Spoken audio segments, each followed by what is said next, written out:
Let's look at this case. Same patient we talked about earlier, admitted with the COVID-19 ARDS 4 days after symptom onset. He's a very productive gentleman. He's a non-smoker, working. Unfortunately, he is now in ARDS with COVID-19. He is a diabetic, so perhaps currently paralyzed. He is on high doses of sedation, and his plateau pressure is 31 centimeters of water.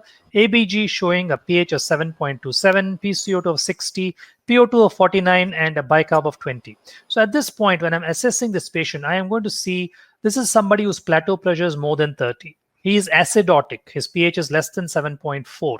His PCO2 is 60, more than the average of 40 that I want. So the CO2 is high. Oxygen level is low despite being on a high amount of FiO2 of 70%, as well as having bicarbonate of 20. Now he has some metabolic acidosis also. The bicarbonate is slightly low. His saturation on the monitor is 70%, and he's already on 100% oxygen. His heart is pumping okay so far with the EF of 60%, and the ventilator settings are an AC-VC, which is assist control or volume control mode. Rate is 18 breaths a minute. Tidal volume is set at 500 ml for this 5 foot tall male. PEEP is 18 centimeters and 100% oxygen is present. And the ventilator is alarming a high peak airway pressure. An ACLS has been initiated and a chest X-ray has been ordered urgently to understand what is going on. Some Anshaj has asked, what is eye trigger? Eye trigger is the trigger for inspiration based on your pressure or the flow rate. Okay, that's something we mentioned earlier. So if you want to discuss a differential diagnosis for this patient, very briefly, this is a patient who has ARDS, diabetic, has low oxygen, has high carbon dioxide, has acidosis. His saturations are low on the monitor. His rate is 18, and his PEEP is set at a pretty good high amount of 18 centimeters water pressure also. Now, let us look at the tidal volume for this patient. It is 500 ml. We talked about ARDS, where we need to have somebody with a, yes, Akhil, correct, this is a patient with ARDS. But what we are trying to understand is, why is the ventilator alarming a high peak airway pressure? Now, you remember that the high peak airway pressure can be a problem, any alarm can be a problem with the patient, with the ventilator, or the settings. Now, the ventilator seems to be functioning well. Now, the patient, of course, has ARDS, so the pressure can be high from that. But remember, we have set the tidal volume at 500 ml. And if you have somebody with a tidal volume of 500, Anshaj, so you said low VAT, I'm not clear what, I think you mean low tidal volume, but the alarm is saying high peak airway pressure. When the airway pressure is high, it means there may be too much volume. So this 5 foot male, his ideal body weight is 50. So 50 kgs times 6 is 300 ml. Even if you put 8 ml per kg, it is 400 ml. Clearly, this patient's tidal volume is too high. And as Akhil said correctly, you need to decrease the tidal volume. And in the meantime, you get a quick chest X-ray. Why get a chest X-ray? There's a differential diagnosis for high peak airway pressure, which can be somebody biting the tube. It can be a tube blocked from mucus. In fact, it can be a lung collapse also. This is a differential diagnosis which you're running in your mind. And if you don't have enough experience with a situation like this, you need to obviously read up and understand before you go to a patient on a ventilator. But you also need to evaluate for conditions, as Pankaj says, like a collapsed lung. So this is the differential diagnosis. I'm going to talk about the next concept of, by the way, these are some references. You can look at all the videos. It's a very nice open pediatrics summary. This is a website which gives you a simulator to understand how to play with a ventilator, and the other one which is quick ICU training. So these are websites you can look at.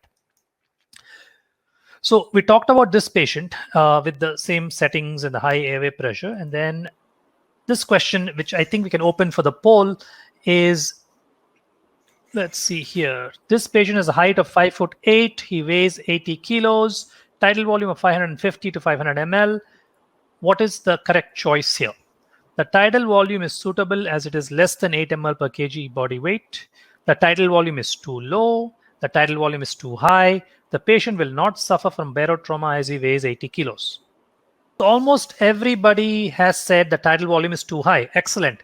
This is a critical concept that you got. And for a 5'8" male weighing 80 kgs, your tidal volume of 550 is way too much. So correct, you have to look at the ideal body weight. And now somebody also mentioned the tidal volume is suitable as it is less than 8 ml per kg body weight. But if somebody has ARDS, You don't want 8 ml per kg, you want 6 ml per kg ideal body weight. And this patient will suffer barotrauma because his ideal body weight is actually, much lower than what is listed there. It's only 68 kilos, which we showed you in the slides earlier. So it's important to look at that. So if you have a patient like this whose oxygen is low, can you prone them? Based on the video that you saw and the criteria, correct. Yes, you can prone them, and it's important to prone a patient like this. However, because the alarm is going off, you want to make sure and understand why the alarm is going off and then decide on proning. So you want to troubleshoot the alarm before you go to proning them. So Girish, why don't we go to the next question, please?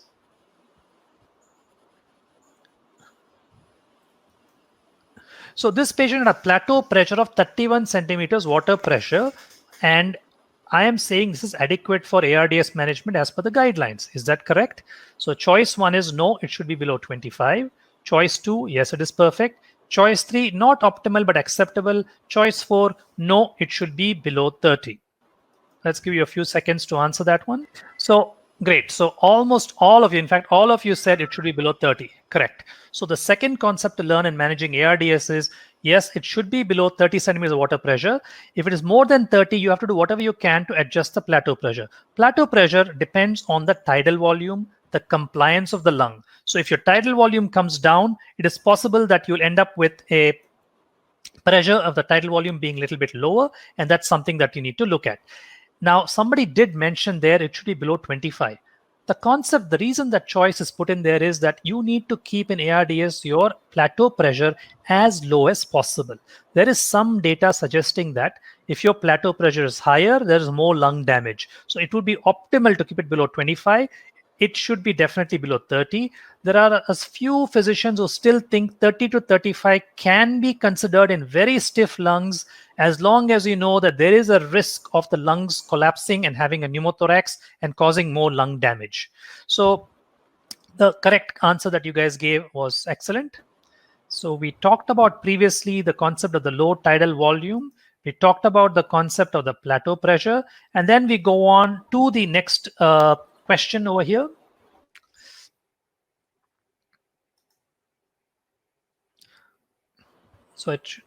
So now the doctor recognizes that the tidal volume is too high and decides to lower it.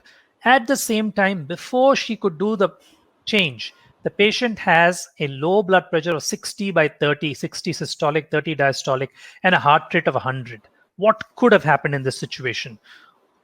First choice, auto PEEP increased, causing low cardiac output. Second choice, tension pneumothorax causing hypotension. Third choice, bleeding related to use of DVT prophylaxis of enoxaparin.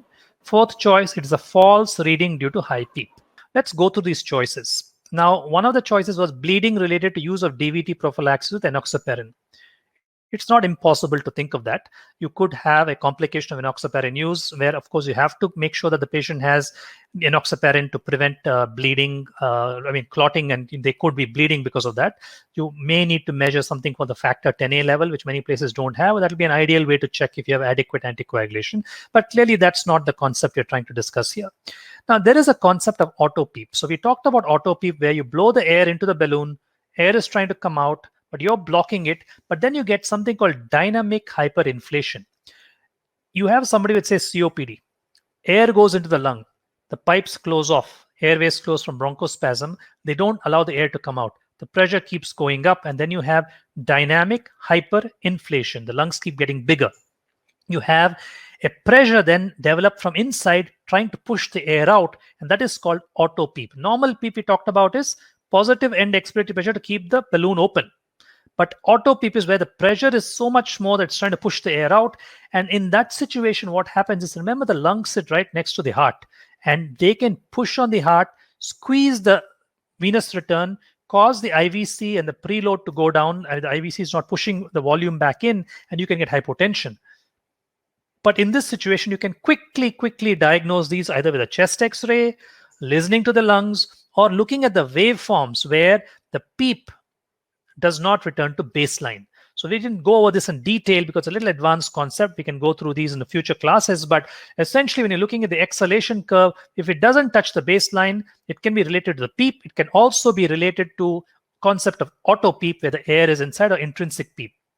And in this question, I'm going to give it to you that it could potentially be air trapping due to dynamic hyperinflation. It can also be that there's a drop in blood pressure from a tension pneumothorax. Both choices could be correct. And if the tidal volume is lowered, your risk of barotrauma decreases. So those of you answered A are correct. Those of you answered B are correct. Nobody has written a message in the chat saying it could be A and B. Actually, it could be A and B. It could both be happening at the same time. So this is a concept that you can understand. Let's move to the next question. So the respiratory rate was set at 25. And because of the auto peep which we measured, we ended up lowering it to 15. And we detected the auto peep by checking something called an exhalation pause. Inhalation pause is to check the plateau pressure. Exhalation pause is you stop airflow after the patient has exhaled, emptied the lung. And at that point, you measure and see what is going on with this patient in terms of the pressure in there. And if that pressure is more than what you set a peep of say 10, it comes back at 15, it means that there is a 5 centimeters of water pressure auto peep. So great. So the respiratory rate is set at 25 and lowered to 15 due to the auto peep that was detected by using an expiratory pause. The patient, however, continued to have a low blood pressure, noted to have absent breath sounds on the left side, and the possible diagnosis is tension pneumothorax, blood loss from gastric ulcer. Auto peep has not improved. Septic shock may have started.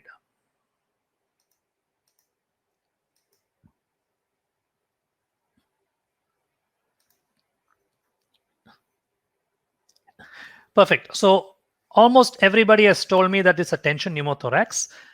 I think you're right. It very likely is, in which case you have to obviously take a small needle and put it in the second intercostal space to the left of the sternal border and try to decompress. You'll often hear a whoosh of air. Then you have to put a definitive chest tube after that. Now, what you may need to think about is, could this be something else also?